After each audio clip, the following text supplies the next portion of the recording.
चलिए देखा जाए क्वेश्चन नंबर 41 का फर्स्ट प्रॉब्लम एक्सरसाइज 19.12। क्या दिया गया है? बोला गया इंटीग्रेट करने के लिए x plus two into root लिखा गया था आपका x square plus one d x. So इसे कैसे आप इंटीग्रेट करोगे? तो इंटीग्रेट करने के लिए जब भी लिनियर इंटू रूट क्वाड्रेटिक होंगे तो सबसे पहले क्वाड्रेटिक एक्सप्रेशन का डीसी आप देख लो। तो इसका डीसी क्या लिखा जा सकता है? इसका डीसी लिखा जा सकता है 2x। तब आपको क्या करना होगा, लिनियर एक्सप्रेशन में जो कुछ भी लिखा गया है सबसे पहले तो आप 2x लिख दो। गलती करो, देखो एक्चुअली में क्या लिखा गया x प्लस टू और आप क्या लिख दो 2x। अब देखो ये रॉन्ग हो चुका है। तब आप सही कैसे करोगे? इसे सही करने के लिए आप बाहर से 1/2 से मल्टीप्लाई कर सकते हो और पहले से क्या लिखा हुआ था +2, तो +2 रहने दिया जाए। चलिए अब इसके बाद देखा जाए तो यहाँ से लिखा जाए एक क्वाड्रेटिक एक्सप्रेशन को √x² + 1 dx। नाउ अब यहाँ से क्या किया जाए कि देखो अभी भी x + 2 लिखा हुआ, सिर्फ लिखने का फैशन चेंज है। तब आप क्या करो, √x + 1 से मल्टीप्लाई करो और दो पार्ट में इंटीग्रेशन को ब्रेक कर दिया जाए। एक पार्ट में डीसी वाला, दूसरे पार्ट में विदाउट डीसी वाला। मतलब रूट आप लिख सकते हो यहाँ से x² + 1 into 2x dx plus 2 को बाहर रखा जाए इंटीग्रेशन से और यहाँ पे लिख दो आप √x² + 1 dx।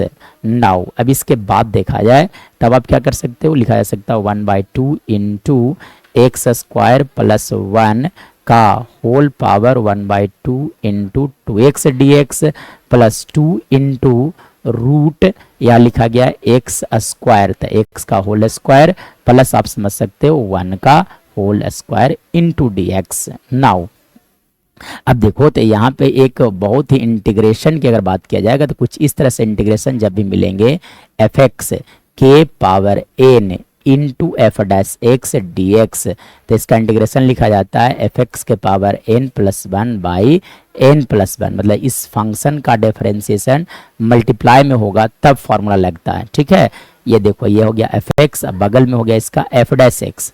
तो फॉर्मूला क्या कहता है, यहाँ से लिखा जा सकता है 1/2 इंटू x² + 1 का power 1/2 + 1 divided by 1/2 + 1 plus 2 into.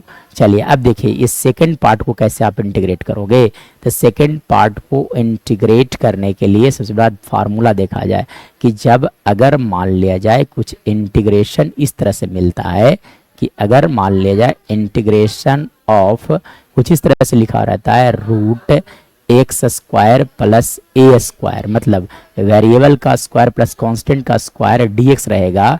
तो इसका इंटीग्रेशन लिखा जाता है x/2 into √x² + a² plus लिखा जाता है a²/2 into log x plus √x² + a² + c। ये बेसिक सा फॉर्मूला होता है इंटीग्रेशन का। तो यहाँ पे इस फॉर्मूले को यूज किया जाए। ठीक है, चलिए तो इस फॉर्मूले को जब आप यूज करोगे तो क्या लिखा जा सकता है 2 इंटू, चलिए इस फॉर्मूले को यूज किया जाए तो x/2, मतलब x/2 रूट यहाँ पर क्वेश्चन को ही रखा जाता है यानी कि x² + 1 प्लस a²/2 मतलब 1/2 log of x plus root यहाँ से लिखा जा सकता है x² + 1 प्लस c। मतलब आप जब 1/2 में जब आप 1 ऐड करोगे, 1/2 में जब आप 1 ऐड करोगे तो इसका वैल्यू क्या आएगा।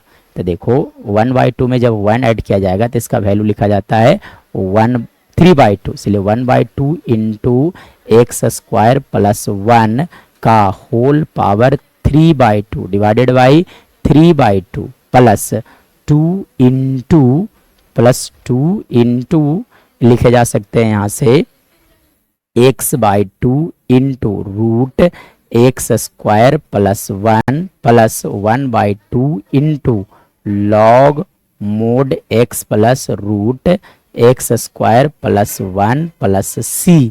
चलिए अब देखो तो ये दो से ये दो कैंसिल आउट हो गए यानी कि यहाँ से लिखा जा सकता है 1/3 इंटू x² + 1 का होल पावर 3/2 लिखे जा सकते हैं। अब देखो दो से जब आप मल्टीप्लाई करोगे तो क्या लिखे जा सकते हैं x इंटू √x² + 1 और इस 2 से यहाँ भी मल्टीप्लाई होगा तब लिखा जा सकता है log mod x plus root x square plus 1 plus c. This is our right answer.